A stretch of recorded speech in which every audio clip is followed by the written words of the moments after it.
Hi, everyone. Welcome. Thank you for being here. My name is Sarah Kess. I'm Associate Director of the Power of Narrative Conference at Boston University. With me on this call is Allison Hoyt, Director of Events at the College of Communication. Our time together today is going to consist entirely of Q&A with Mitchell Zuckoff. So if you have a question for Mitch, and we hope that you do, please feel free to submit it via the chat function on Zoom. You can also submit it via the comments on Facebook Live. You're welcome to ask a question at any point, either specifically about the book Fall and Rise or any general questions about writing and reporting for nonfiction narrative. So let's get started.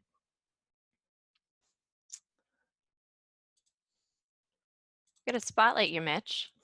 Okay, I'm just a little concerned because you told me this was about cutting your hair at home. I'm not prepared for this. Um, so, but okay, It is not about cutting your hair at home, but thank you. I'm sure a lot of us could use that. let's talk about writing. Okay, I'm ready. So, So I'm just going to introduce you briefly. Mitch Zuckoff is the Sumner Redstone Professor of Narrative Studies at Boston University's College of Communication. He's the director of BU's annual Power of Narrative Conference, and he's the author of Fall and Rise, the story of 9/11. You may have had a chance to watch the recording of the talk Mitch had planned to give at our 2020 conference called The 9/30 Problem, Structuring the Complex Nonfiction Narrative. So thanks for being here and answering questions, Mitch. I'm happy to be here. Seriously. I have known you to be something of an evangelist for structure and its importance and its value in narrative writing. And so I want to start us off by asking, when did you first come to realize the importance of structure?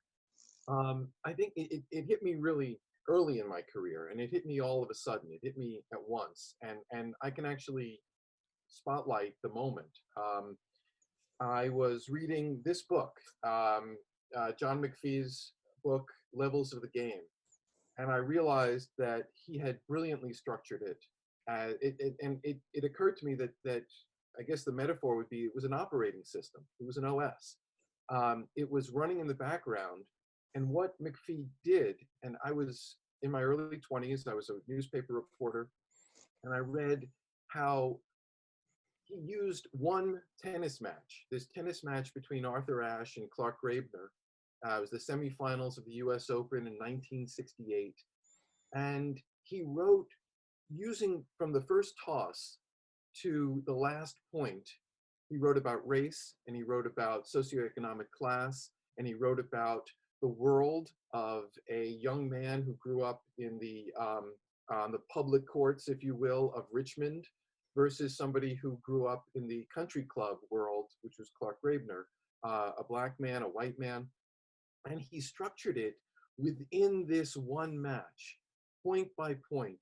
And I just thought that was brilliant. And I thought that, oh my gosh, what you could do with structure, running in the background, building this entire concept around this one match. And I just realized that every story can absolutely have that, maybe not that dramatic a structure, but that structure needed to be underpinning everything we write. Mhm. I have a question from Michaela, who basically wants to know, has your structure ever fallen apart? What are the challenges of restructuring a story? Yes, my structural ideas have sometimes fallen apart. Uh, so back when I was at the Boston Globe for a number of years, and I had written a long narrative, a 20,000 word narrative about a family that was called Choosing Naya. It was a 6-part major project. And then I tried to follow it a year later with a project about the first housing project in the country that was devoted to grandparents raising their grandchildren. It was called Grandfamily's House. And I thought it would be a great serial narrative that would unfold over a number of days as we sort of, over the course of a year inside this house, the different dramas that were being played out in apartment 3A or apartment 5B. And I thought that would make a great structure. And it just completely fell apart. the subjects were not as compelling, the arcs of the stories didn't work. And so I, very late in the project, probably 9 or 10 months into the project, I threw out my structure. And you sort of, you have to go with what you have. You can't force it into a structure that you've already preconceived. And so what I did was I turned it into a magazine story. It wasn't going to sustain readers drawing them back day after day to find out what happens. That's the power of a serial narrative in a newspaper or a magazine or anywhere. This didn't have that engine. It didn't have that drive to it. And so I had to flatten it out, if you will, and flatten it into one. So we're constantly, whenever we're thinking about a piece of writing, we're thinking about its structure, we're re-evaluating, we're reconceptualizing it and asking, did that idea that I have, did that plan that I have play out? Because I can come up with a Mm. plan, but if the reporting doesn't support it, this isn't fiction. We can't adjust the world to meet our demands or our desires. So if the reality doesn't fit, we have to just reconceptualize it. And this is why, frankly, I want people to be thinking a lot about structure, because the more you think about it, the more different uh, tools you'll have in your toolkit. You'll be able to pull out, oh no, this can still work as a magazine piece, or this can work differently than that. And that's the key. That ties in with a question our friend Michael Holly has asked via the Zoom chat. And he wants to know, in one of your tips, you said to save time to rewrite and reconsider. Did you do that with Fall and Rise? And if so, what changed during that process? It's a great question from a great writer. So Michael could be teaching me here, certainly. Uh, I I don't think, once I realized the main double arc structure of Fall and Rise that I talk about in the talk, I didn't make any major changes, but I did do a number of changes in terms of the weaving. There's a weave that happens in this book of different stories of when people sort of reemerge, and I realized several times, especially in part two, I was too long away from certain main subjects. Uh, and so I sort of just, I kind of almost physically cut up the pages and reordered them to make sure that we weren't away from, like, what happened to Elaine? Or where are Jay Jonas and the men of Ladder 6 at this moment? So it was more fine tuning than a major restructuring of Fall and Rise. It took a long time, as I mentioned, to get to that working structure. Of this fall to the ground, fall from the sky. But once I had that basic scaffolding, if you will, I knew that would underpin the entire project, and that helped. Mhm. I'm wondering if you can actually take us through a shortened version of the entire process of maybe how you researched and reported and wrote Fall and Rise. When you had the idea for this book, what was the very first thing that you then did? Well, the first thing I did was I went back and reread my own work, frankly, from 9/11, to really sort of put myself back into the headspace of that story. In particular, a story that I wrote with several other reporters on the Sunday after 9/11 called Six Lives, which was kind of a scale model of the idea for this book. It took three people who were on the first plane, Flight 11, and three people who were in or around the North Tower, and interwove those stories on that first Sunday after 9/11. So I wanted to sort of reinvest myself in that moment and try to get my headspace into that. The second thing I did was just sort of, as you know, with your tremendous help, I started just gathering everything I could read about it, where I sort of cleared my decks and said, I've always been a student of 9/11. I have a connection to 9/11, but I need to spend months and months just reading everything. And so the first thing I did was read the official reports. I sort of, all the sort of the documents that I knew would be foundational documents. Obviously, the 9/11 Commission report, um, the structural report by the engineers who looked at the collapse of the towers and also of Building 7 and other. So all the official reports. And then I dove into all the journalism and all the books. I have behind me a bookshelf of about 50 books related to 9/11. So that was the reading in process before I felt it would be um, profane is too strong a word, but not really. It would be profane of me to go and talk to people until I was fully immersed in the story.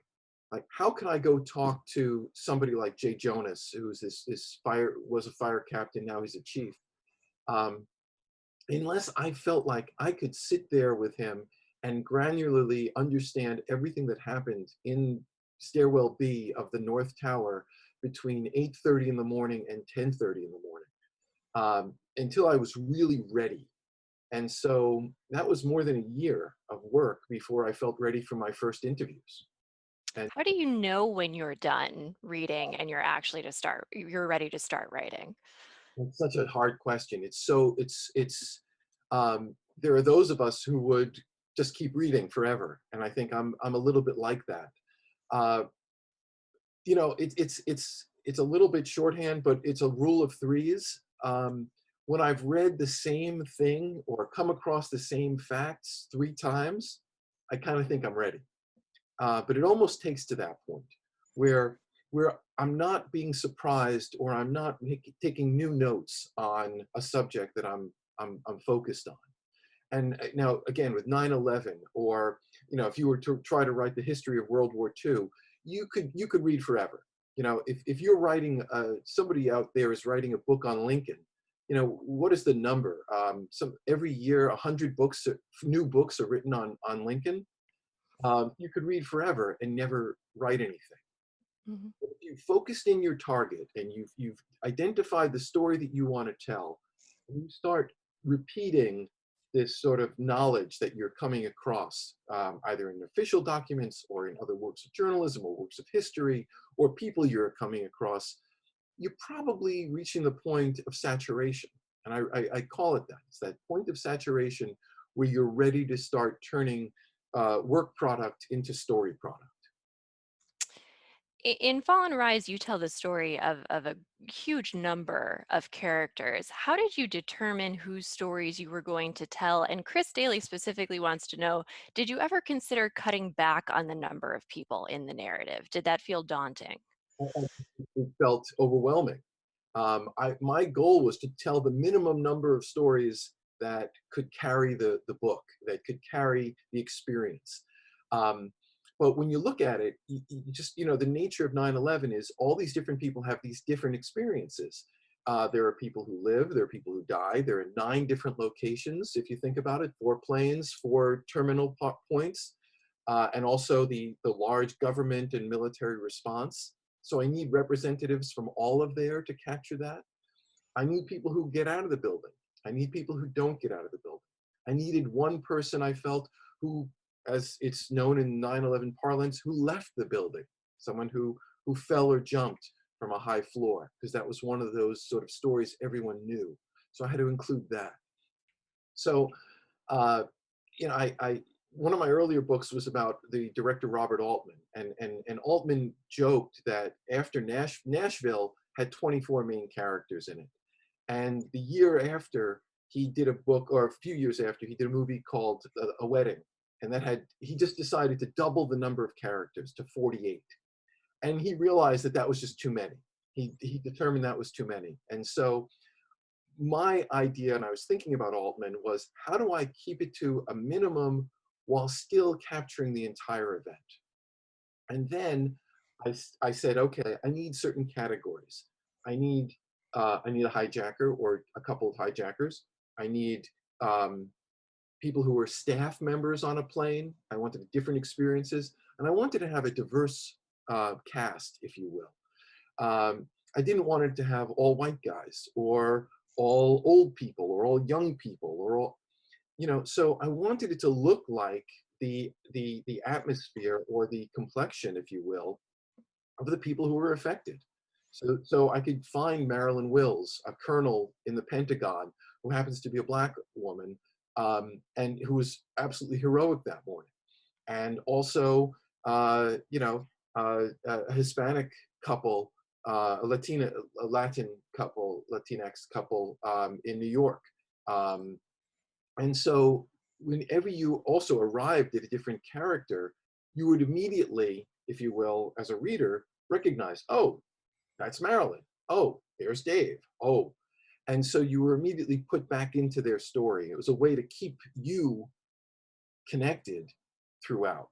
But yes, to answer Chris's question, Chris is also, a great narrative writer. Um, I kept trying to pare down the cast, but I kept it to a minimum. Mhm. And you told some stories of people who we collectively as a society maybe have already heard about. We had already heard their stories at some point. Jody, our friend Jody Luber, wants to know how did you suspend what you already knew about some of those characters to be able to tell their story in a new way and with such intimacy? Thank you, Jody. And Jody's been a wonderful supporter of this book and of mine. So thank you, Jody, for that. Uh, you know, I was looking to tell, and I told as many sort of fresh stories as I could. But there are certain stories that are just so well known. Stanley and Brian in the South Tower is a story that's really well known. This sort of friendship that suddenly developed of two men, two very different men, strangers who helped each other that day is a good example. There's some others as well. Um, but I decided that I had to accept that some people might know the story already, but so many people, and I was really writing for the next generation, and I was writing for people who at some point we forget, or we're even, if you will, we're all willing, even if we remember, to suspend disbelief and hope that they will be able to get out, or hope when they encounter someone on the way down, they'll be able to bring him with them. And so if you can find a way into the story that it is, and I love her use of the word intimate, or if it's intimate enough to connect the reader to what's happening, the reader will go with you. The reader will suspend their own disbelief and accept that even if I think I know what happens here, certainly, for instance, to some of the people on the planes. I mean, as soon as you get on the plane, you know tragically how that story is going to have an outcome. But if while you're on the plane, you're getting to know, John Oganowski, the pilot of Flight 11, or CC Lyles, one of the flight attendants on Flight 93, uh, while you're with them, you're willing to connect to them, I believe. Let's talk structure. Hmm. Your favorite thing. Greg Waxberg is curious, in general, do you organize your research in a certain way that might help you determine a structure? That's a great question. Um, I don't at the outset. My initial research approach is to be a vacuum, is to sort of suck up everything I can, because if I dictate structure before I do my reporting, then I'm going to limit my avenues of reporting to fit a preconceived structure. So I think it's a mistake for me, at least, to sort of organize my research based on a preconceived structural idea. I am organizing my research based on a plan. Obviously, I have a target that I'm going to write this story. I'm going to write the story of the men in Benghazi, so I'm going to build it around that. But I'm not thinking structure yet in the initial research phases. Um, Only after I'm some period of time in, 60%, to use an arbitrary number, um, I'm starting to think, okay, I need to, if I'm going to really build this structural plan, I need more of this. I need to go deeper into this sort of background of the story of Benghazi, of the history of Benghazi. I need to read some books and read some intelligence reports there. So then I do start focusing my research.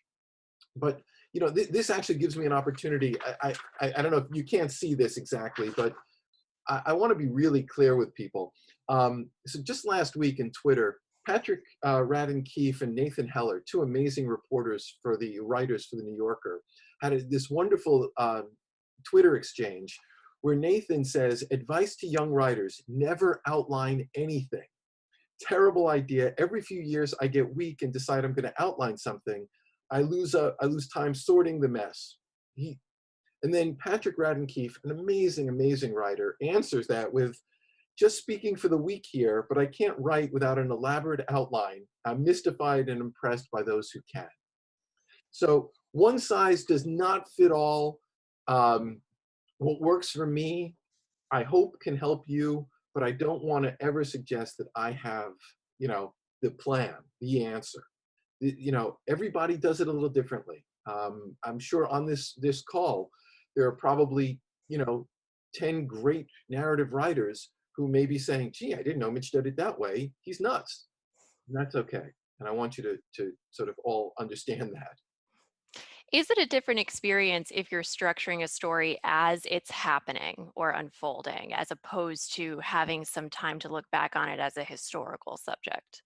Great question. Yes, the retrospective, it makes it so much easier because you know the ending, you know the outcome, and you can work back from it. When I wrote Fall and Rise, I knew almost really early on where the story was going to end, and then I was going to build toward that. When I first wrote Six Lives, which was literally 3 days after 9/11, we had no idea where this story was going. We had no idea, in fact, even whether one of the people who I wrote about in that story, um, a lot of you probably recall, there were missing posters all around New York for months and months. And we didn't even know if one of the people was alive or dead in that story. So the power of the retrospective when writing narrative can't be overstated. If you know where the story ends, it sort of helps define the structure. You know the pace that you're building toward. You know, where you're going to be putting your resources in. Another counterexample is when I did the Choosing Naya story for the Globe. So again, this is 20,000 words, 6 parts, 3 to 4,000 words each part over 6 days. When I was reporting it, this is a story about a family who had a child who they knew if they continued the pregnancy, the baby would be born with Down syndrome and a severe heart defect. And as the baby was born, her name was Naya. And after she was alive for a few weeks, she had a terrible case of jaundice, of infantile jaundice. So I spent weeks and weeks reporting on this jaundice problem, and it was going to be a whole problem with her liver. And I thought it would be a big part of the story because we thought it was a threat. It turned out to be absolutely not an issue.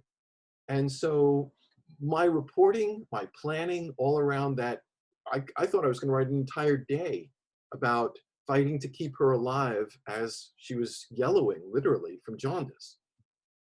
Ended up throwing it out completely. So yes, retrospective is your friend in narrative. But our friend Tom Fiedler, former dean of the College of Communication, is curious: how would you structure the story of COVID-19?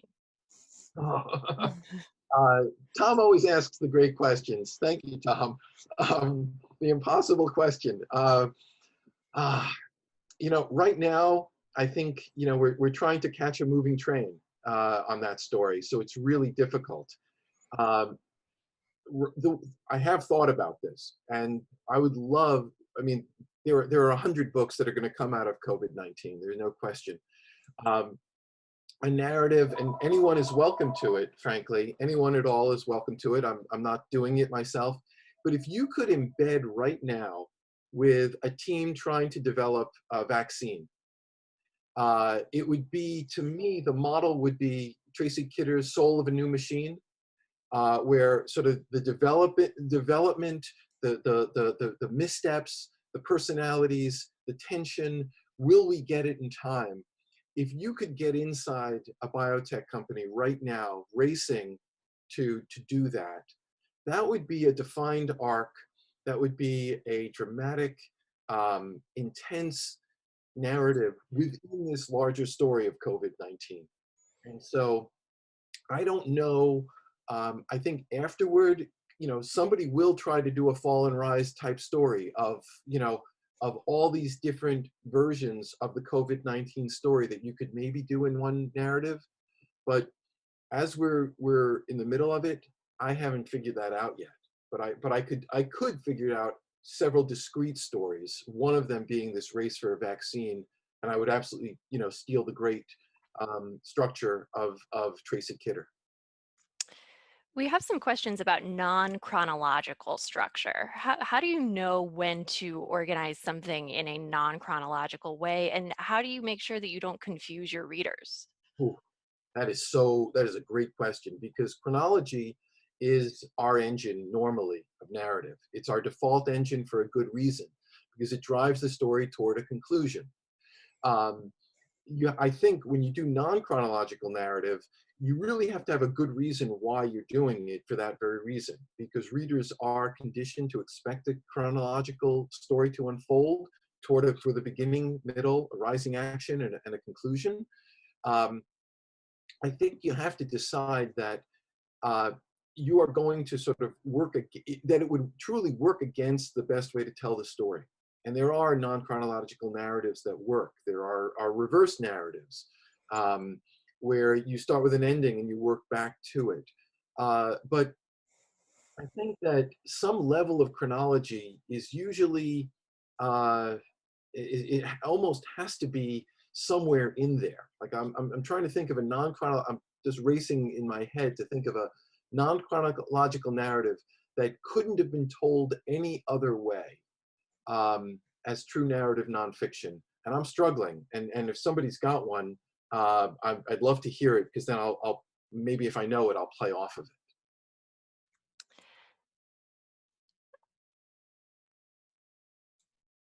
So I'm curious. We have a question from Mary Curtis. When you're writing about a topic that is already the subject of so many books and narratives, how do you carve out an angle that is distinct, that's your angle? And how do you decide, after all your research and reporting, what do you leave out? So such great questions, Mary. Thank you. First, we always love in these kind of talks to talk about our successes, how I did this, how I figured this out. Let me talk, to answer that question to some extent, about two failures of mine. Um, I think I mentioned in the talk, I gave back two book contracts. I paid back two advances, two agent fees, went into financial sort of the bad place, um, because I couldn't do that. So I had a book contract to do a biography of P.T. Barnum, and also one from Knopf to do the story of HBO and HBO's taking over the world. And in both cases, I failed to do what Mary's describing, to come up with a new angle, to come up with something that was so uniquely my own, that was so uniquely, that was a contribution to something new, that I abandoned those projects. They were failures. And I have boxes of material on both of those stories. If someone can figure out how to tell those stories in a new and invigorating way, come, get them out of my basement, please. Um, and so that's my way of beginning the answer, in that is the essential question, that you have to find a way in that is uniquely yours. That when something has been written about so much, when you survey the field, and 9/11 is a good example, I had to sort of convince myself that there wasn't someone else out there who had already written a complete narrative of 9/11. And so that's part of that reading in process I talk about in the talk, where I'm gathering all of this. And if somebody's already done this work, I have no interest, and I don't think the world or the public, or certainly your publisher, has an interest in publishing something where somebody could say, well, gee, don't we already have this book? Haven't we already filled that need? Um, and that was 9/11. And it kind of was amazing to me that for all the wonderful books out there, you think of 102 Minutes, you think of the Flight 93 books, you think of, there were some really good Pentagon books. Nobody had tried to capture the entire story. And as soon as you see it, you gotta leap on. Beth Whitehouse says, You said you spent a year researching before you started to interview. How did you support yourself financially during that time period? And obviously you have a day job, but do you have any advice for people on those logistics when they're spending time researching? Yeah, I am very fortunate because my teaching at BU makes sure that the salary gets gets me through, and I can invest time as I need. Um, I truly believe that before I was doing this, I like most writers, I was juggling. Unless you are independently wealthy or somebody else is supporting you, or you have another job, the main tip is to be working on three things at once. Um, you hopefully you've got a magazine. If you're a freelancer, you've got a magazine piece that's going to be deadline within 2 months, while at the same time you're working on the big book proposal, and then the advance is enough because you know how advances work. It's a third, a third, a third, a third on signing, a third on delivery, and a third on publication. So it's not the big check at once. So it's hopefully you're sort of keeping body and soul together with smaller jobs until you get the advance, and the advance we hope will get you through the research and close enough. But I have a certain level of not guilt, but I understand that I'm really fortunate to have my teaching position that supports these other things that I do. Do you have any general advice for someone who wants to write a first book but just doesn't really know where to start, has not had that experience yet? I do. It's a great question. Um, the first thing is to stress test. And by stress testing, I mean, and a lot of agents and I think and editors who I'm friends with will all tell you this. Can it support, make sure before you commit to an 80 or 100 or 150,000 word narrative, will it support a 5,000 word magazine piece? Can I do a scale model of it? Or can I do one chapter of this that makes someone say, wow, that chapter on this character, on this subject is so compelling, is so amazing. It's 5,000 or 8,000 words. That would be something you actually could sell as a magazine piece. Um, and you've seen this model again and again. Uh, there are constantly agents and editors who are reading everything from the New York Times Magazine to the Atlantic to all the good magazines and saying, wait a second, that's a scale model of a book. I mentioned Patrick Radden Keefe earlier, and the Say Nothing, that this amazing book he published, that started with a New Yorker piece at scale. And so if you've never tried a book before, I'll never say don't do it, but make sure that if you can do 5,000 words, if you can do 8,000 words on a piece of the story, that would either be a chapter or, something that would then sort of be expanded through the narrative, um, then you'll sort of know, yeah, this can support the weight of 100,000 words or 80,000 words or whatever your book, is supposed to be. Um, so I think, frankly, that's how I did it. And that's the only thing I know is, I've talked a lot about my Globe career, but my Globe stories kept getting longer. And I kept sort of being more ambitious and starting to write magazine pieces at 5,000 words, or this series up to 20,000 words. And I became aware that I could scale. I understood where the parts were, that given the benefit of time, given the benefit of space, which is basically what a book is, it's the benefit of space and time. You could then scale it up and then start structuring. You could start, figuring out, one metaphor I haven't used yet is safe cracking. You try to sort of make sure that all the tumblers are falling into place to make sure that it's going to deliver a satisfying read, a satisfying experience over that full scale out to 80 or 100 or whatever it is, thousand words.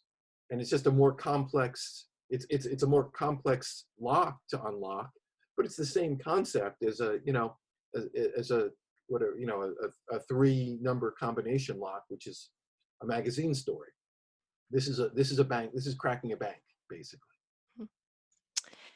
We have an interesting question from Louisa, who asks, in Fall and Rise, how were you able to make the book speak emotionally without it ever being too much? She says, there were passages that had me in tears, but I never felt that I was being manipulated. So how do you maintain that balance? Well, thank you. That was a tremendous challenge from it. Um, Something I kept in mind was something that Gene Weingarten talks about. So, uh, Gene Weingarten, you may know, is this sort of really remarkable. He's a humor writer, but he's also a two-time Pulitzer Prize winner in feature writing.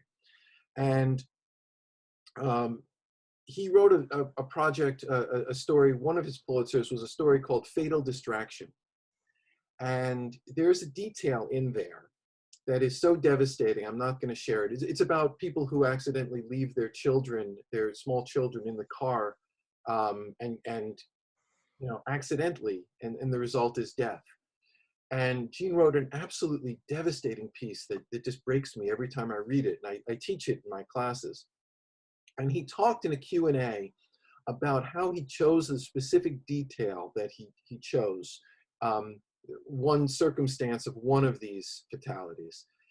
And I kept that in my mind, that you can overwhelm people. If I used every detail that I came across in my research about what people were seeing, what people were experiencing, what people suffered as they fled the buildings, as they left, as they showed up, frankly, in the field in Shanksville, then it would be so gruesome as to overwhelm the narrative, that it would just be like it would be almost gratuitous, like almost like we've all seen that kind of gratuitous violence where it's just like, stop, you know.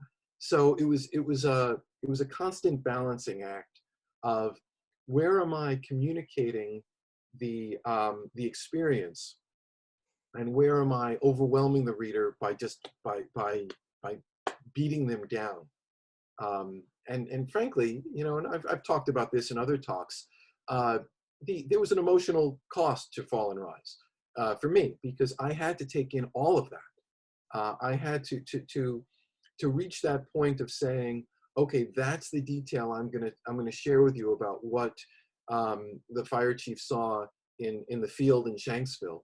Um, I had to take in a lot more before I could narrow it down to that. But that's the job. How do you handle that? Because you spent so long working on Fall and Rise, and we're taking in these stories and talking to people who had these experiences that must have been staying with you. Was there anything in particular that helped you through that process? Yeah, that's a great question, and I'm and many of you know that Sarah teaches trauma journalism, and the trauma of covering this kind of work, and also for journalists, and how to write about people who are affected by trauma. Um, I I wish I had a great answer to that, and I'm still struggling with it, to be honest with you. The best thing I found was I needed to step away a lot. I needed to do a lot of self-care.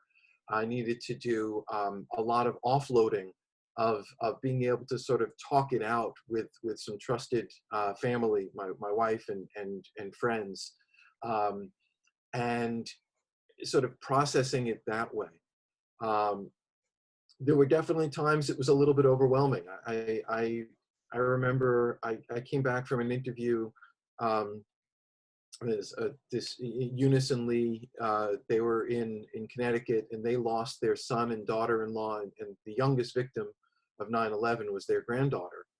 And I had spent a lot of time in advance talking with them, and then I spent a full day at their home and up in their son Peter's bedroom. They invited me up to his childhood bedroom, which is really a shrine, and that just gutted me for weeks, frankly. And there's just there's no other way to say it. Um, I just that sort of interrupted my reporting process for a couple of weeks.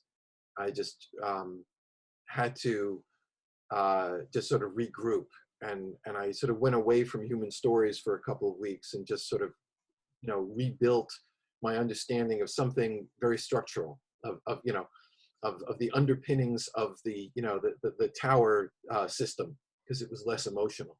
And then I was able to go back.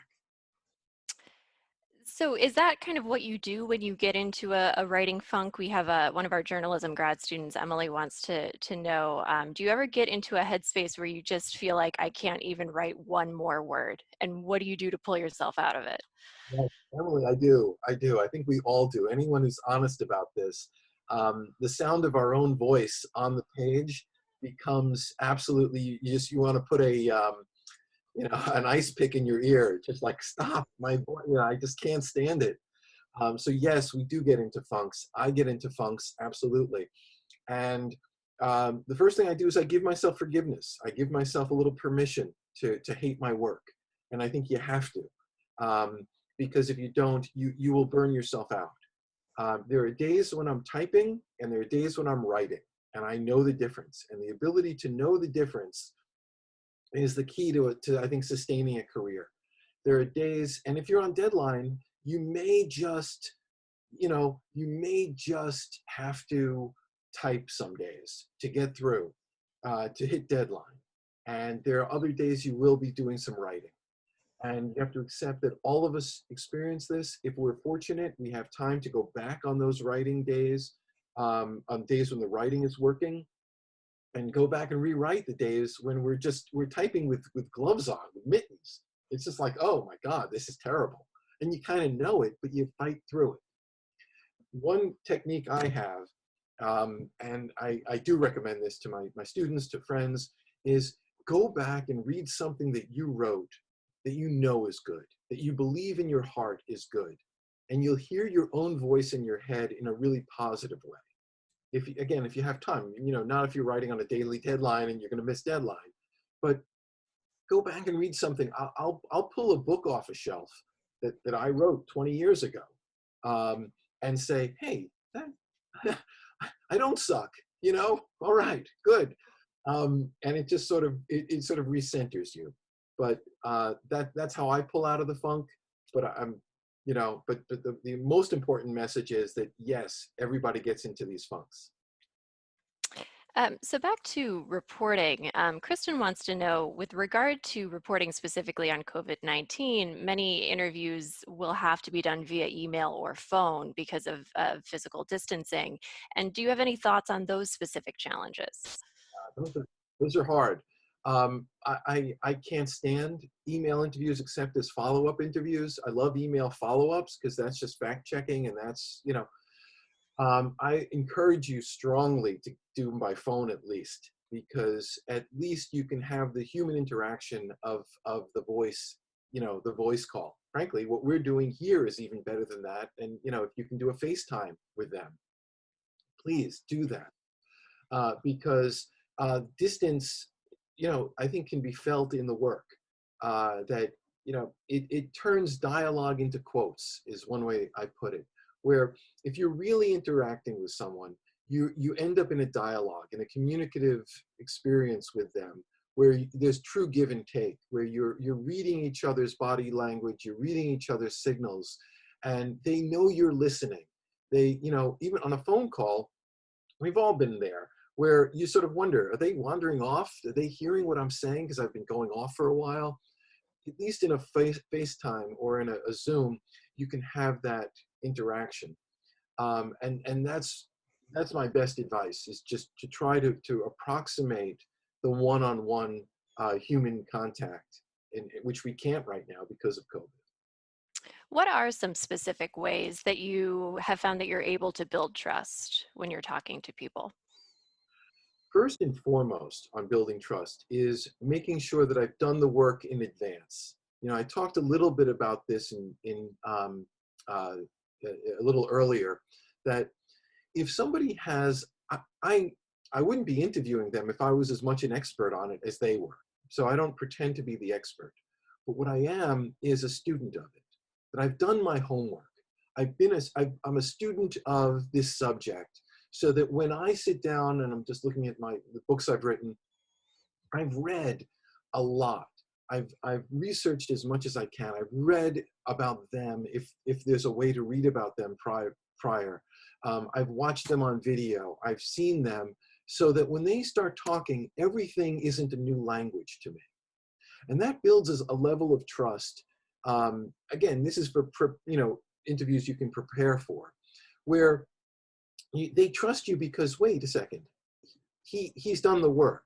He's asking informed questions. He has a plan. And that's the second piece. So first is really doing the homework. Second is building a plan where they know you've spent time prior, where you've got a list of questions and a structured list of questions, which, I talk about in another talk about, how you're going to lead into this plan, where you're not walking in and expecting them to do all the work. They've already gifted you their time. They've gifted you the most valuable thing any one of us has, which is their time. If you don't take that seriously and show that I'm going to maximize my time with you by planning out an interview, really is sort of a scheduled interview, if you will, where I'm going to build toward things, where I'm going to ask you to elaborate on things I already know. That to me is the best way to build trust. The intangibles of sincerity, the intangibles of honesty, I guess I take for granted. I expect you to be honest with the people you're interviewing. I expect you to be sincere with them about what you're up to and who you are. But doing the work in advance to me is what again and again I find gets people to say, okay, wow, he's taking me and my time seriously. So we're noticing the note cards arranged on the board behind you. And our colleague Patrice is curious, do you recommend that students go old school in their organizing? I am very old school, as you can see. That's actually for a screenplay. So it's a little bit different, but I am very old school. So yes, I guess I do recommend it. I do use I do use digital files. For Fall and Rise, I had hundreds of digital files arranged in files, and items. But overwhelmingly, I also printed them out, and that's just because of how I came up. I printed them out and put them in yellow, in file folders. I'm never far away from one of these, and because I just need to physically, if I'm working on a section or on an interview, I want the physical interview in front of me. I have a printout. I'm sorry, I kill a lot of trees that way, I guess. But if I have a transcribed interview, and for instance, some of my transcribed interviews might go hundreds of pages. If I'm, multiple interviews on a main subject, I want it all there in front of me. I'll also have a digital version that I can search out things. I'm going to search, things they said, but I will also have taken my old school yellow highlighter, which is also always at, within arm's reach. And I'll have gone through that physical copy very carefully as well. And in terms of what's behind me, so these are note cards for scenes. And I find that physically it helps. If I'm moving things around in a narrative, and this is obviously supposed to be an on-screen narrative, I can see how it plays against something. I don't have to keep it all in my head or keep it all on a screen. So yeah, so I'm old school that way.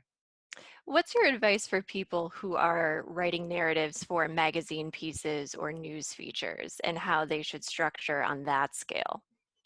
That's a great question. I think there's a lot of similarities.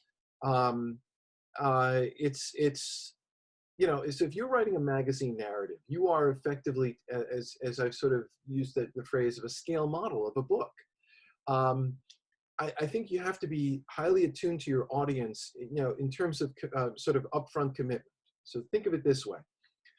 When somebody buys a book by me, they have made an upfront investment of, let's say, $14 on Amazon. So they are highly motivated to allow me a little bit of time to get into the narrative. They're going to trust me on that level because they've already sort of demonstrated trust. You don't have that, the same relationship to your reader, to your consumer, to your audience in a magazine story or a newspaper piece. So I think what the result is, you want to structure it with a bias toward really old-fashioned lead writing a little bit more, where you really feel like you've got to grab the reader by the neck, because it's so easy for them to just reach over and grab one of these devil devices, you know, and say, oh, I can be distracted.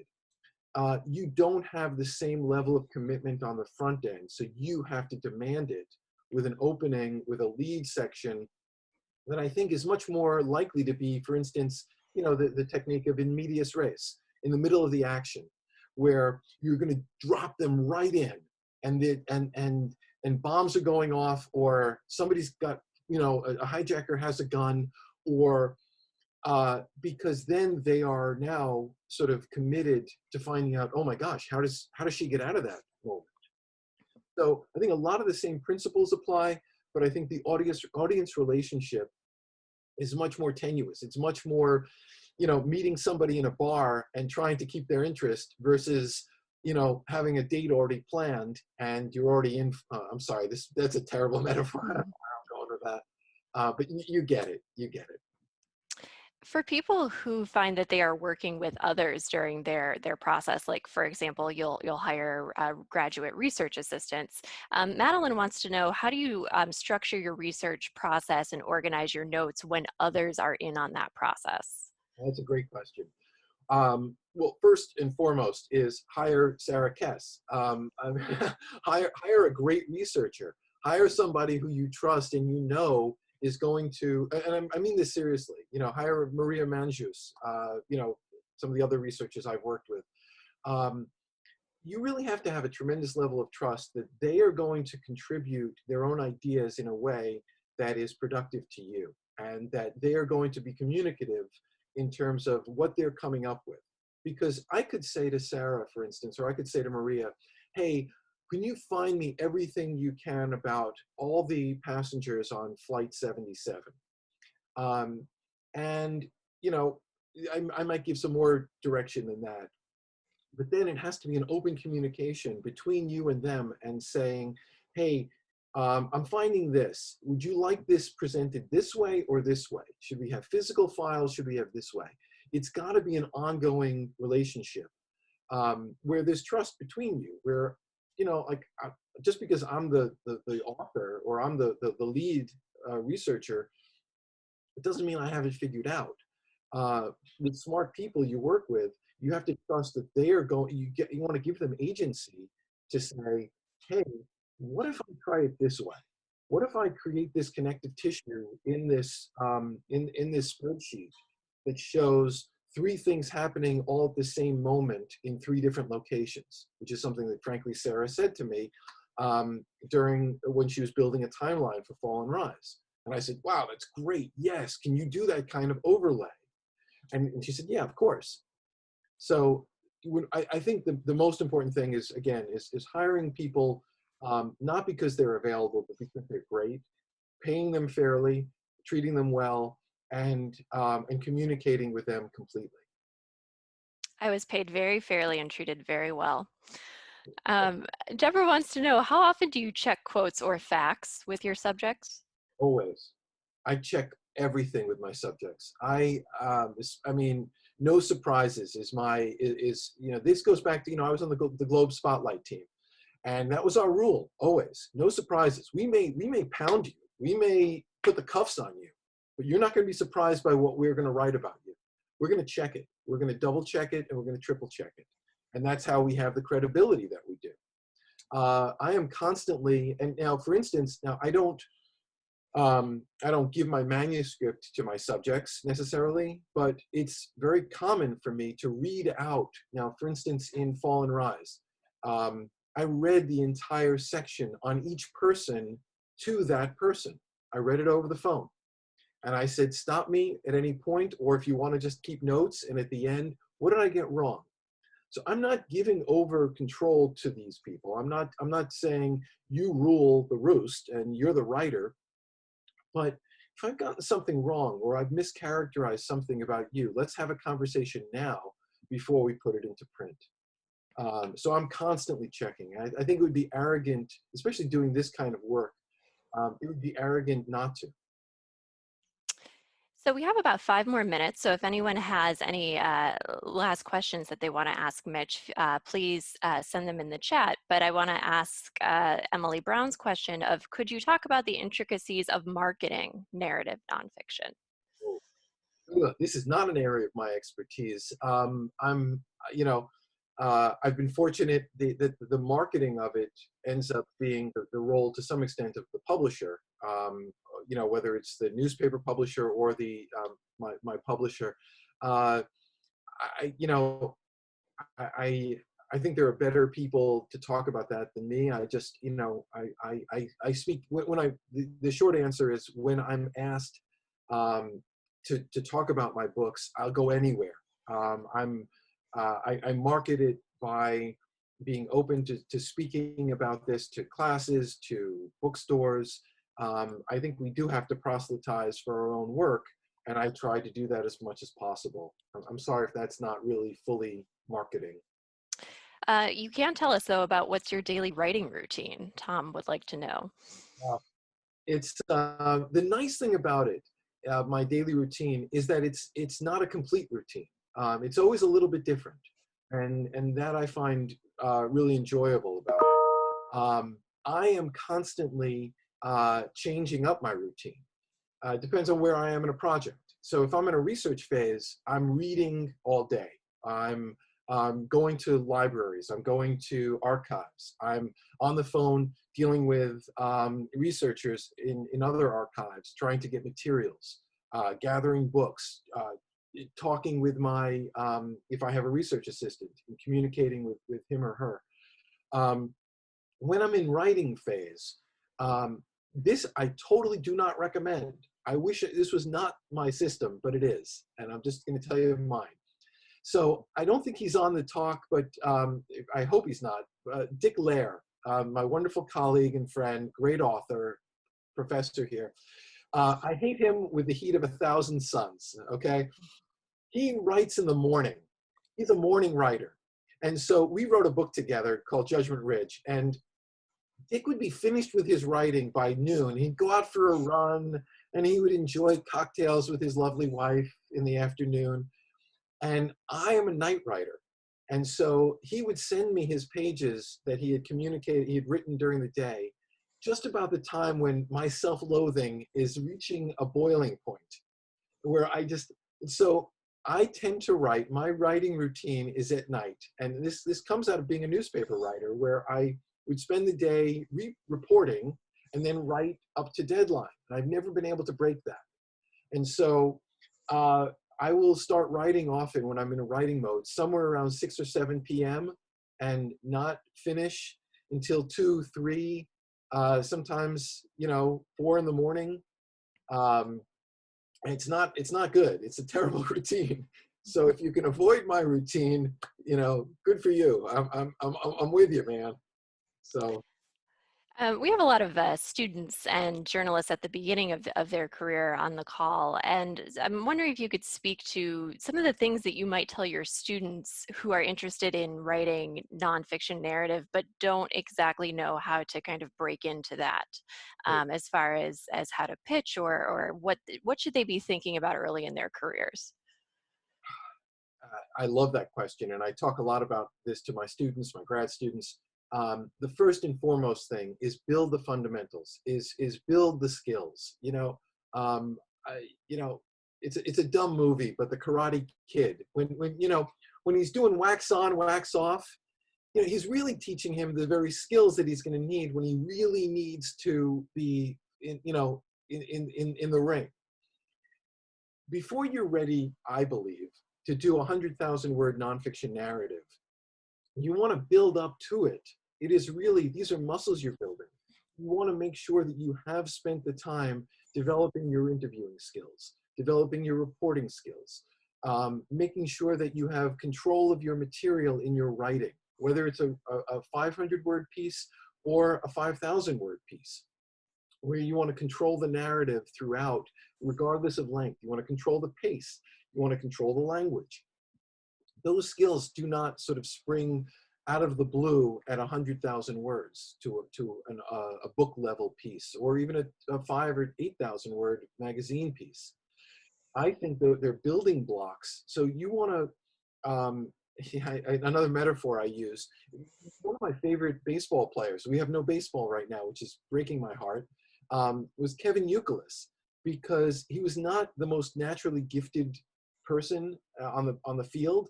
But what Kevin Youkilis did was he took every at bat as seriously. He could learn from everything he did. So every story you do, you want to, a batter in Major League Baseball would get up about 600 times in a season if he's a daily player. Each one of those 600 stories that you write on the way toward your big narrative is an opportunity to hone that craft, because this is a craft. I don't sit here and say, well, I've got it figured out, and no, it's a craft. At some point you hope to attain the level of master craftsman, but it is building blocks. There is some artistry involved, but early on in your career, you want to make sure that each piece you do pushes you in a way that says, I tried something a little different. I incorporated dialogue in a piece that I could have just used static quotes in. I tried a lead that was in medias res. I dropped my readers right into the story. I try to do a one-day narrative. I mean, if you're a young reporter right now, whether it's by Zoom or it's on Facebook, how are you not doing a day in the life of an EMT during at the time of COVID? How are you not doing a day in the life of a delivery person? Those are narratives. Those are building blocks. Those are things. Those are ways for you to learn the craft.